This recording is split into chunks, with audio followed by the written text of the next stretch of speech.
জুলাই মাসের গণহত্যার মামলায় মৃত্যুদণ্ডপ্রাপ্ত সাবেক স্বরাষ্ট্রমন্ত্রী আসাদুজ্জামান খান কামালকে দিয়ে প্রত্যর্পণ প্রক্রিয়া শুরু হবে বলে আশা প্রকাশ করেছেন প্রধান উপদেষ্টার প্রেস সচিব শফিকুল আলম।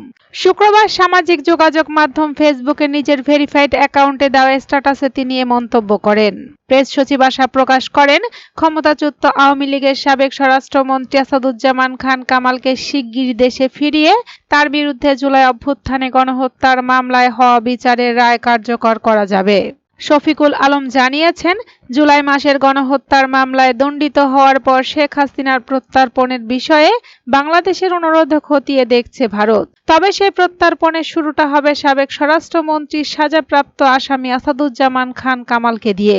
ফেসবুক পোস্টে শফিকুল আলম লিখেছেন, শেখ হাসিনা, আসাদুজ্জামান খান কামাল এবং জুলাই গণহত্যায় অভিযুক্ত বাংলাদেশ আওয়ামী লীগ নেতৃত্বকে বাংলাদেশের বিচার ব্যবস্থার মুখোমুখি করা হবে বলে আমি গভীরভাবে বিশ্বাস করি। ভারত ইতিমধ্যেই জানিয়েছে, জুলাই গণহত্যার মামলায় সাজাপ্রাপ্ত হাসিনাকে প্রত্যর্পণের জন্য তারা আমাদের অনুরোধ খতিয়ে দেখছে। তিনি লিখেছেন, আমরা জানি হাসিনার প্রতি শক্তিশালী ব্যক্তিরা সহানুভূতিশীল। তবুও আমি ক্রমে বিশ্বাসী হচ্ছি, ঢাকার কসাই আসাদুজ্জামান খান কামালকে খুব শিগগিরই বিচারের মুখোমুখি করার জন্য বাংলাদেশে প্রত্যর্পণ করা হবে। হাসিনার প্রায় ১৬ বছরের শাসনামলে সংগঠিত অপরাধের উপর আরও আলোকপাত হওয়ার সাথে সাথে গণহত্যা এবং জোরপূর্বক গুমের ঘটনায় কামালের ভূমিকার সম্ভবত বিশ্বব্যাপী মিডিয়ার মনোযোগ আকর্ষণ করবে। প্রেস সচিব লিখেছেন, কামাল বা আওয়ামী লীগের অন্য নেতারা যতই অর্থ ব্যয় করুক না কেন, জবাবদিহি থেকে চিরতরে পালানোর কোনো সুযোগ থাকবে না।